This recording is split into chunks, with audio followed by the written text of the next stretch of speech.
Ladies and gentlemen, welcome to the first look for week 7 of the NFL season here on this here channel. Fellas, hope you had a lovely week 6. If you saw my tweets out there, the Kadarius Toney injury, 4 targets, 3 catches, 30 plus yards on the first drive, the run back option, and those Matthew Stafford stacks where Woods gets there, and Henderson gets there, and Kupp gets there and smashes yet again this season, and Toney gets hurt. And basically at that point, I knew 15 minutes into the slate that this NFL slate was basically over for me, losing 98% of my buy-in. So we're back on the horse, back on the saddle, galloping into week 7 right now. And hey, hopefully you had a great week. If you're here right now, there it is, the subscribe button. That's all I ask from you as we just go right into this thing. A first look, position by position. I have taken a look back at week 6 in terms of the usage on all these players and the teams. We're going to make note of that with the injuries, and we slide into this here slate. So let's do it right now, and we'll start off with the quarterbacks as we typically do. So some things to point out. Another 10-game slate here, and last week the slate opened with 10 games, and only 2 games started with a 50 or higher point total. One of those games in the Cardinals, once their entire coaching staff was ruled out with COVID, they ended up dropping their team total or their game total with the Browns to below 50 to like 48. So you came into last week looking at a lot of games that did not look good, and it's similar things this week, right? It is. You have on this slate right now, not even just the 10-game slate. I'm talking about Thursday, Sunday night, and Monday night, so all 13 games, only 1 game opened with a total over 50, and that was the Kansas City Chiefs and the Tennessee Titans, 56.5. After that, you're looking at the highest totals being the Rams versus Detroit. The Rams don't need a spark plug for their offense by any means, but if you ever wanted a little bump up, you got to just face Detroit. That's a 50 total. And the Washington football team, whose defense continues to get smacked around, the Chiefs last week dropping another 3+ touchdown game on them. Mahomes going for over 350 yards. They're going to get the Packers with about a 49 total right now. So those are some of the games that, at least environment-wise, early on are going to look good. Some of the injuries to point out now that we're at the quarterback position. The quarterback injuries last week, Dak was in a boot after he won. They said he's going to get an MRI, not thought to be serious. And for us, he's not on this slate. Baker Mayfield, we'll see what happens there. Also not on this slate as he's on the Thursday night slate. They say he's going to play through the injury. So for quarterbacks here, maybe Tyrod Taylor comes back. That's about it for this 10-game slate that we have to worry about. So we start to scroll through here, and you get the expensive quarterbacks. You get Kyler Murray, you get Patrick Mahomes, both fine options, both probably, especially Arizona versus Houston. I mean, the highest total game for Patrick Mahomes, yet again, I'm sure the Chiefs last week was my single entry stack. I'm sure I'll be going in a short list of 3 teams to be looking at for single entry and 3 max this week are the Chiefs. So that's an interesting build if we can find value, but the more and more that we get these smaller slates, these 10-game slates, and the deeper we get into the season, the value is going to be all soaked up. I mean, even last week, T.Y. Hilton coming off of IR, he's $4,100. Unfortunately, he got hurt in the game. 3 catches, 70 yards, but they're sharper now, right? We're getting these sharper pricings. Even Khalil Herbert, who's the 3rd-string running back and was the backup running back last week, $4,600 is one of the best price tags you'll ever find for a starting running back, but it took a midweek player to go on the COVID list, so it's really difficult to suck the value out of these slates. Tom Brady on here going for every single record out there. He gets a tougher matchup, though, against the Chicago secondary where Jalen Johnson has been looking good, somewhat held down last week Devontae Adams in what was a shadow coverage matchup for the second-year player Jalen Johnson. Aaron Rodgers is on here at the price point of $7,500. It is very difficult to want to go to Aaron Rodgers over Lamar Jackson. I see on here over Stafford, definitely over Hurts, unless you're doing some sort of a GPP get different. Maybe that'll be the GPP first look lineup we build. But if we're trying to build out more of a small field / a cash lineup, I mean, Lamar had a potentially worse performance he possibly could have last week in terms of not getting you there because it was all the rushing touchdowns. Now Latavius Murray's hurt. They're down their top 4 touchdowns. He only got 14 fantasy points last week as my 3rd highest quarterback owned. Not great for the bankroll. And that's what's going to happen when there's just 3 rushing touchdowns. Latavius Murray finding the end zone. Devonta Freeman, right? Le'Veon Bell, all these guys getting the usage there. It's going to hurt. You keep going down. Matthew Stafford, great GPP option, $7,100. Also a solid stacking option, just or even cash option at home in this game. I'm going to be liking, I could already tell, Aaron Rodgers stacks, Matthew Stafford stacks. But if you're looking at cash games, on the road against Vegas, which is an okay matchup, Vegas' defense after the first 3 games, it's pretty clear, very similar to the Panthers' defense. They're not actually elite or top 10 or upper echelon. But let's tap the name of Jalen Hurts here, and let's talk about Jalen Hurts. Jalen Hurts, who in real life, it doesn't really matter what he's doing in real life until he gets benched. But if we assume he doesn't get benched in this game, it doesn't matter what he's doing in real life because he's putting up fantasy points, because of what he can do with his legs, because of they're trailing in games and he's throwing. He's the Blake Bortles, except more mobile. Right now, Jalen Hurts, I don't know if you know this, he's averaging 25 fantasy points per game. When you factor in the DraftKings bonuses, he's averaging more than that. He has not yet finished outside the top 10 in scoring at the quarterback position once this year, scoring 22 or more fantasy points in every single one of his starts. He continued that that success last week, now rushing for at least 30 rushing yards in every single one of his starts. He now has rushing touchdowns in the majority of his games this year. So at $6,900, if we're going to get Jalen Hurts for this price tag, that is something that I'm definitely going to look at. Let's just see if there's anything cheaper, though, because obviously we want to try and find the cheapest that we can possibly get going on here. So, Matthew Stafford, we saw him. Tannehill plays tonight against the Chiefs. That is looking like right now, if they're going to be underdogs, 56.5 implied total, looking like another really good GPP spot to target, especially if Tannehill continues to look like Miami Tannehill. Again, he hasn't had his quarterbacks, but if Tannehill pops off tonight on this Monday night slate, I'm recording on Monday, that will look very good. Hopefully he doesn't pop off, right? Hopefully we fade him in showdowns. He doesn't pop off, because then this will give us a lower owned Tennessee stack, but the field is sharp. They'll know it's a good spot. Cincinnati, he got there last week with Joe Burrow, just misses the 300-yard total. Sam Darnold's down here for GPPs. I mean, fine. The rushing touchdowns are really propping up his fantasy production, though, on a per-game basis. Tua's down here. Tua looked fantastic. He gets a home matchup now against Atlanta. He had a good matchup last week, but he goes for over 300 yards. He looks good. 7 yards per attempt. He gets some rushing yards in there as well, and he throws a couple of touchdowns. He looked like he had a strong connection with Jalen Waddle, and now also Mike Gesicki, Durham Smith, these tight ends. And now you might get Devontae Parker back. Will Fuller still on the IR, but this is a nice spot for Tua as well. So I'm actually liking this quarterback slate in terms of the pricing, because there's a lot of ways you can go in GPPs, because you do have a somewhat mobile Tua. You do have a Daniel Jones coming off of like his worst start in a very long time. Looked like terrible Daniel Jones yet again. You can see him here at $5,400. Going down a little bit more. Taylor Heineke coming off of a couple bad starts now, but another one of these nicer team totals against Green Bay, who's missing their top pass rusher, who's still going to be without Jair. Kevin King missed last week, which honestly is not that bad for Green Bay, but still a cornerback body out there that was missing. Their secondary actually played pretty well. Darnell Savage got banged up on the special teams in that game. So Heineke, he let everybody down last week, and we were screaming from the top of the rooftops. We get these things wrong sometimes, but when you're looking at the slate, a Taylor Heineke GPPs was coming in at 10% owned in a lot of contests. That was our ownership projections on Patreon. You can check them out. You need to know leverage. His chances of actually winning being the number one quarterback on the slate were less than 5%. So the field is massively over-owning Taylor Heineke. Even if he does it, yes, it's a 5% chance, but everybody is double the ownership than they should be on him. So what I said was, you probably shouldn't play Taylor Heineke this week. It just so happened that he ended up shitting the bed for you, but that's just what happens. These are bad quarterbacks, right? In cash games, I thought he was a good play. We put him in our first look lineup, and that does hurt if you do play cash, but like we say here, what the fuck is cash? But that is now back-to-back games with Taylor Heineke getting like 10 and 11 fantasy points, so I don't think anybody's going to go there. It's definitely probably not a cash play at this point based on what he's been doing, but it is an interesting spot. They're going to play from behind against Green Bay on the road there. Interesting spot, at least for large field GPPs. Again, I'm probably not going to end up going there. Down here now, there's not much I'm interested in. The only thing I would be interested in is if Tyrod Taylor comes off of IR at $4,900. Definitely would like that for cash in a matchup against Arizona.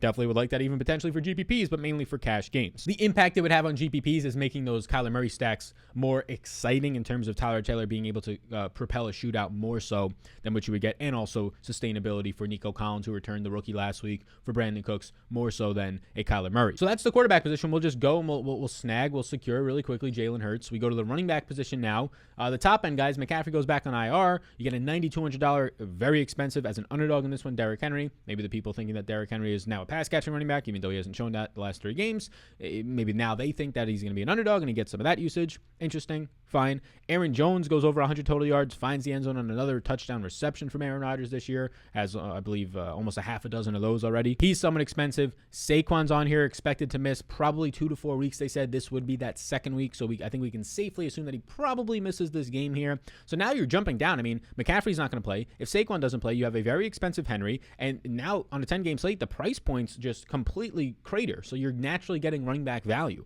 right? If you're not going to play Derrick Henry, if, say, you don't want to play Aaron Jones, who's going to look like a solid play at home against Washington, it's just a nice spot as a favorite, as a nice team total, one of the highest top 2, top 3 in the slate. But say you didn't want to go there with the Saquon injury, you're already down to the middle of the 6K range. Like, you're quickly already saving money. You don't have to put in a $800 player overall. So, or $8,000 player. So Darrell Henderson's here. These are just, these are smash plays. Darrell Henderson, Joe Mixon, even Leonard Fournette at home against Chicago, where Aaron Jones just went for over 100 total yards. He continues to see a lot of work. Cordell Patterson's up here at 6,300. I probably won't be going there. Josh Jacobs is here at home against a weaker Philly defense, probably about a borderline bottom 5, but definitely bottom 10 run defense. But this is a very good 6K range. You can see Chuba Hubbard is going to continue to get the work. He didn't get much receptions last week, but he had 19 opportunities in that game. Now he gets another solid matchup here against the Giants defense that went from being like a top 5 unit last year to being brutal this year. DeAndre Swift's on here. DeAndre Swift, it's every single week with this guy, DeAndre Swift. DeAndre Swift is doing nothing. Literally, I think he had like 3 carries for 11 yards and 1 catch for 3 yards, something like that. until the fourth quarter when they're trailing, and then he gets a 15-yard catch, a 17-yard catch, an 11-yard catch, a 7-yard catch, and a 1-yard touchdown. That's how it goes every single week. This guy's doing absolutely nothing, and then you look up in the fourth quarter, and he has 20 fantasy points because he's scoring a late garbage time touchdown, and he's getting another 4 receptions. Literally does nothing for 2 to 3 quarters. This is now 4 or 5 weeks in a row that this has been the case with DeAndre Swift. So if you're talking about cash games, doesn't feel that great to want to go there. But if you're talking about run backs and your Rams stacks, yeah, it feels great. So if I'm looking at all this stuff right here, I mean, I'm just clicking the button on Darrell Henderson at $6,600. You're getting some rushing or you're getting some receiving game work out of Darrell Henderson. You're obviously getting right now probably the second, one of the biggest favorites. There's a couple of double-digit favorites on the slate, but one of the biggest favorites on the slate. And if you look at what just happened last week alone, and basically in games where Darrell Henderson is playing, Sony Michel is not getting that much use. And you saw that last week. In the receiving game, you saw Darrell Henderson run 28 routes. He ended up seeing 3 targets to Sony Michel seeing absolutely no targets. And then on the ground, he had 21 attempts. So there you go, 24 opportunities. Sony Michel did get some attempts, a lot of it in garbage time. You saw about 2 series in that game. He had 9 attempts on the ground. So if you're telling me now for what is likely the best matchup, right? Everybody gets right if you need to get right, which they don't really need to get right. But if you need to get right, you're getting a fantastic spot here for Darrell Henderson because Joe Mixon, he's been banged up. They haven't been running the ball well. They get right. Joe Mixon goes off overall in that game. You get David Montgomery and Damian Williams 3 weeks ago. You get a week after that, Alexander Mattison. Everybody tears up Detroit. Their secondary is bad. Their overall defense is bad. And now you're going to tell me they're going to be a touchdown plus favorite. Henderson in a very similar spot as last week, except an easier matchup. You can go right back there as the price point only comes up. I believe it's only like 10% from 6,000 to 6,600. It's hard not to like some of these other guys in this range though. Like the ones I feel the most secure about are probably the touch count and what you're going to find from Joe Mixon. Like Joe Mixon, you thought it might be one of these, another spoiler week with Chris Evans, the rookie out of Michigan, getting a lot of usage in terms of the receiving game touchdown. But then you look down and you see Trevion Williams had 6 attempts. Chris Evans had 4 attempts. Joe Mixon had 18 attempts. So it's not great to see other running backs factored in, but Mixon is still somewhat working back from an injury. If we click on Joe Mixon here and we put him in, even though you saw Chris Evans highly involved, Chris Evans only ran 8 routes in that game to Joe Mixon running 20 routes and Mixon seeing 5 targets. So Mixon sees over 20 total opportunities with 23 touches. He's going to be in a game now that's going to be pretty close. This Baltimore run defense is nowhere near what it used to be. Linebacker, second-year player to LSU, Patrick Queen, is really holding them down and limiting them. It does not look good on this defensive front. So we feel good about that in a decent environment for him. He's running the routes out there. If you go back to running back, though, I mean, it's pretty loaded. Like, I'm fine if you wanted to go to Cordell Patterson, especially if Calvin Ridley is out. I like Chuba Hubbard again. Going down more, Darrell Williams, who people said I took them off of Darrell Williams last week. Just like Khalil Herbert and Chuba Hubbard more. And Chuba Hubbard goes for, 15 points. Khalil Herbert goes for 20 points, misses the bonus by 3 yards. So I think it was an okay option to be going there. But Williams in that good game environment is a favorite. He's definitely in play at $5,800. He could potentially slide in here. And then the running backs kind of drop off. We'll see what happens with Damian Williams, but a matchup against Tampa, not that encouraging. Chase Edmonds, more of a GPP play. Now we're down to the 5K, 4K. Herbert's here, but again, see what happens with Damian Williams, and Tampa Bay is not encouraging. Not much down here. I mean, Mike Davis, 5,200. No, thank you. Miles Sanders, 5,100 now. I'll have the times have changed for him. We can continue to go down. I guess we can see what happens with Latavius Murray. They said it might be a high ankle sprain and healthy scratch last week. Tyshawn Williams, maybe Tyshawn Williams now comes back and he's active. If that's the case, it gets even more murky with Le'Veon Bell still there. Devonta Freeman. These are really tough situations to try and guess as those guys kind of split the snaps like basically 10 each once Latavius Murray went down between Bell and Freeman. I think you could expect a split moving forward and maybe even a 3-headed split, so still pretty gross. So yeah, we'll see. We'll see if we want to put a running back in the flex. If we did, it'd probably be like a Darrell Williams, a Swift, a Chuba Hubbard. That's kind of the range of Fournette. That's the range that I'd be looking at. But this is a decent start so far as we have Jalen Hurts and Darrell Henderson. And as we slide now into the wide receivers and probably just pick a cheap defense, get a tight end, then see how much we have left for our wide receivers in flex, I want to let you know about the sponsor of the program today, and that is going to be SuperDraft, who I actually had more exposure on Sunday on SuperDraft for the first time this year than on Draftkings, because their main contest with $200,000 in prizes, it has not been filling. They filled at about 80% or so, and if that's the case, it means I beat 20% of the field just by entering a lineup. So this is what their lineups are going to look like. Their contests as I record this are not yet out for the week 7 slate, but their showdown slate for Monday night is. But you would come into the lobby and you would just see that these contests do not fill. Their showdown slates have nice prize pools in terms of their top first place prize pools, $50,000 in prizes.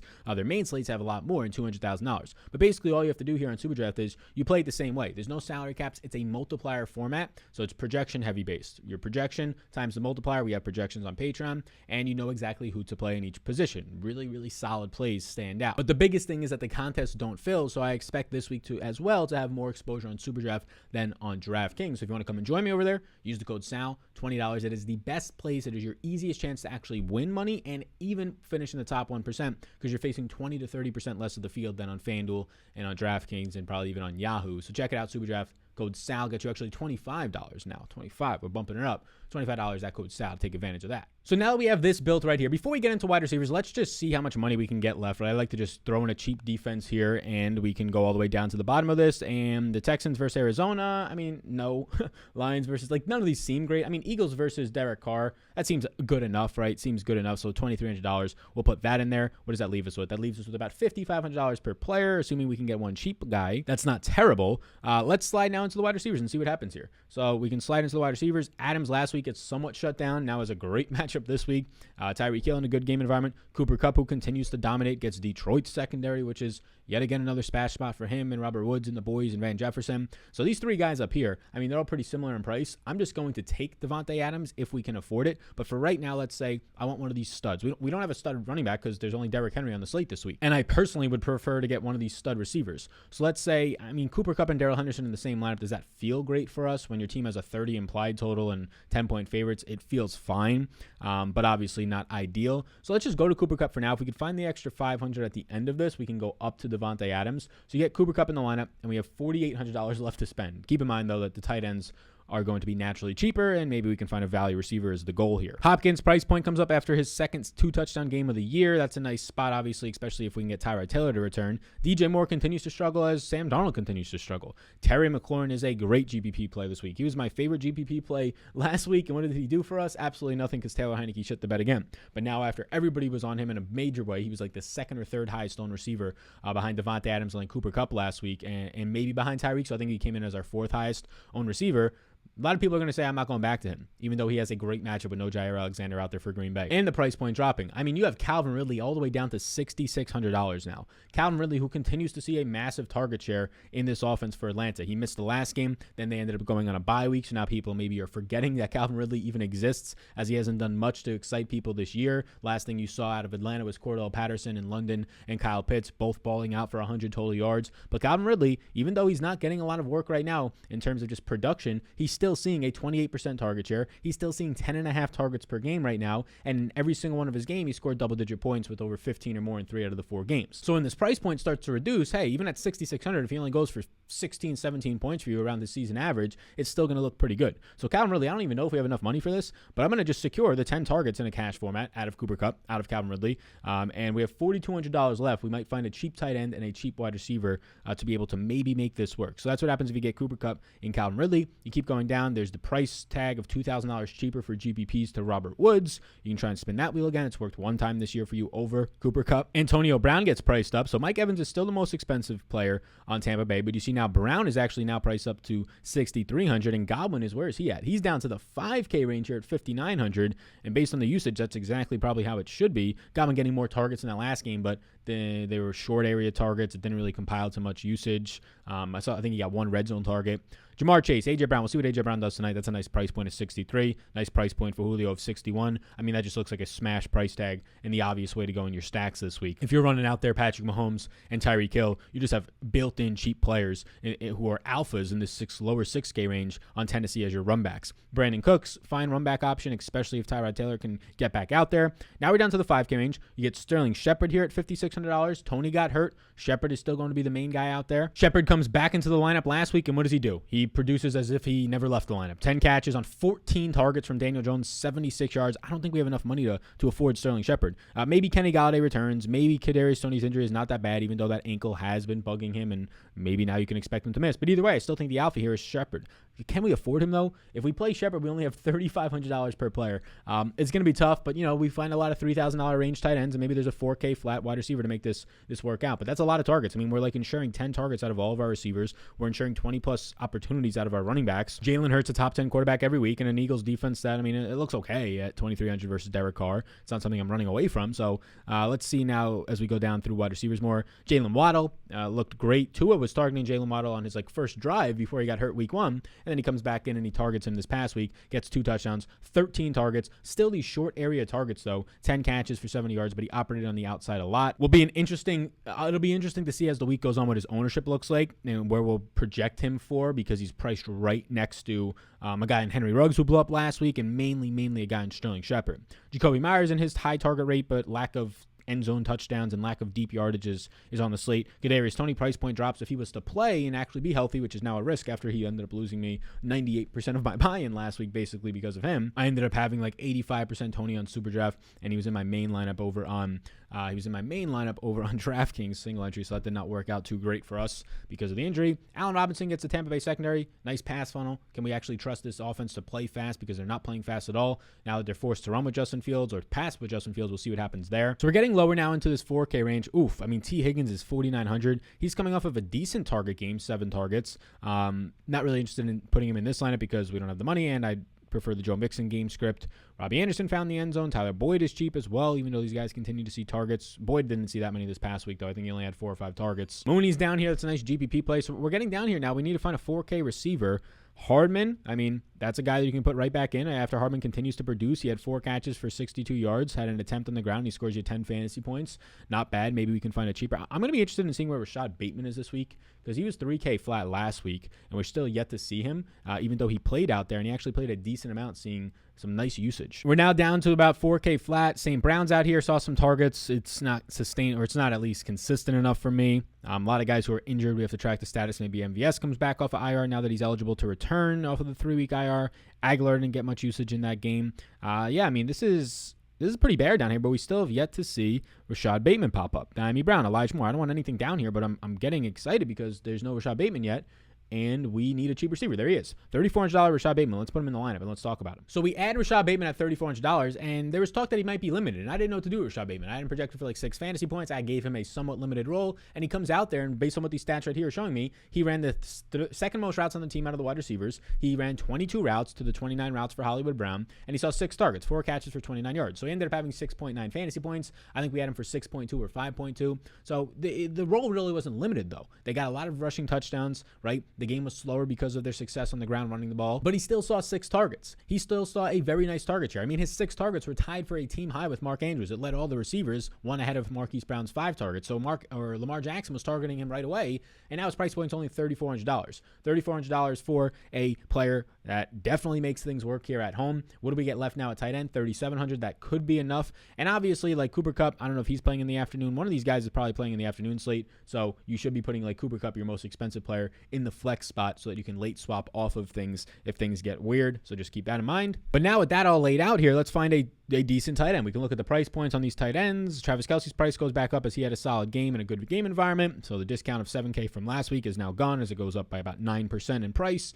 Darren Waller. Mark Andrews is starting to come alive as he had a touchdown last week. He ended up seeing those team high 6 targets, 5 catches, 61 yards, and a tud. Kyle Pitts coming off of his big game, so Kyle Pitts looks good as well. But again, Calvin Ridley should return this week. We'll see if Russell Gage is back. TJ Hawkinson, the price point's just meh. I mean, a run back option, sure, if you wanted to in your Rams stacks.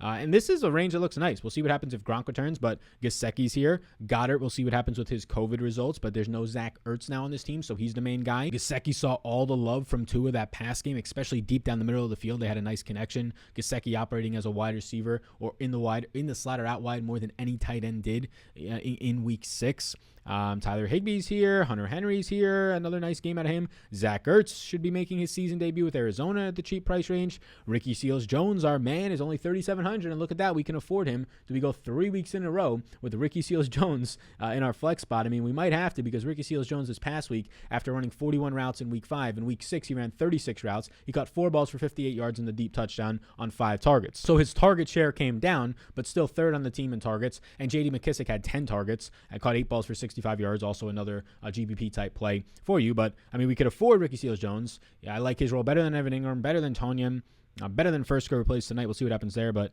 The value tight ends do not seem to be a thing here. You probably get like Durham Smythe in the $2,500 range somewhere on here. He had a nice game with Devontae Parker out. We'll see if Parker returns, if that's going to hold, as tight ends were dominating Jacksonville in London. But Ricky Seals-Jones fits into this lineup. I mean, I guess you can go down and just punt defense to 2K flat, and you can go up and you can afford like a $4,000 tight end if you really, really wanted to get to Zach Ertz, and that's basically it with Logan Thomas still on IR. So I guess we'll have to track Logan Thomas's IR status. You have to be off 3 weeks, so this would be week 3, so he's still going to be out this week. That means so Ricky Seals-Jones' role is secure. But I like the lineup we're getting here. But I would say the sweet spot for tight ends is Ricky Seals-Jones at 3,700, and then all these guys right here: Ertz, Hunter Henry, Goddard, Mike Gesicki, all that range right there from 3,900 to 4,700 looks good. So this type of cash build right here for us early on, you get Jalen Hurts finishing as a top 10 quarterback every week, Henderson, who continues to see 20-plus opportunities and now gets the matchup of all matchups as a 10-point favorite at home. Nice second-best team total on the slate against Detroit. Mixon coming off of a 23-touch week and his biggest success of a week. He's a fair price point.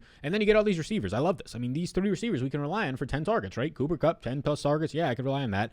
Calvin Ridley is averaging 10.5 a game. Sterling Shepard coming off of a 14-target game. Ricky Seals-Jones over the last 2 weeks alone has ran over 80 routes, or what is it? It's 41 plus 36. So he's ran 77 routes over the last 2 weeks at the tight end position, leading all tight ends, by the way. And Rashad Bateman, team leader in targets last week. Not bad at $3,400. So that is where I'm going in sort of a cash build. And if you really wanted to just build a GPP lineup out here, you can just start adding some things in. Like you can start to make an Aaron Rodgers stack if you wanted to. I think that could be interesting. So if you just want to do a quick, simple switch, you can go Aaron Rodgers stack versus Washington. You can get Devontae Adams in that lineup, have Terry McLaurin as a run back, also have Ricky Seals-Jones as a cheap run back. You can keep Bateman in, you can keep Shepard in as nice, cheap value wide receivers, and then you get running backs to switch out. So you can have Chase Edmonds as a GPP running back and Chuba Hubbard. You can replace Chuba Hubbard with DeAndre Swift if you wanted to. You can punt to one of the Baltimore running backs and then go up at running back, even though there's not much higher to go up on. But that's sort of the way a GPP build would look early on. You obviously have great stacking options with Tennessee and Kansas City, right? The Rams already look good. And then that Packers stack. Those are like the 4 stacks that early on in the week are standing out to me as ones that I'll probably attack. A fifth one and probably jumping above the Packers in terms of how often they win a slate. Arizona versus Houston. The problem is, can we trust anybody on Houston to run it back with? The answer more times than not is probably no, like that Buffalo-Houston game about 2 or 3 weeks ago. But there you go. Your first look for week 7. You can try out SuperDraft, the best chance to actually win money in terms of any other DFS site. Your best odds just naturally built in before your skill or your ability to make a lineup even comes into play, because the contests don't fill. You want $25 for free over there. You use the code SAL when you sign up. Before you go, if you want to tap the subscribe button, there you go. Tap the like button, there you go. Videos dropping every single day on this channel. We also have now an NBA product, NBA props product, projections, ranks, an optimizer, a Discord, a bunch of stuff for NBA. I'm not going to be covering it here because we don't have the bandwidth with the NFL currently in full go, but we will have it every single day over on Patreon, discussion in the Discord. So check that all out.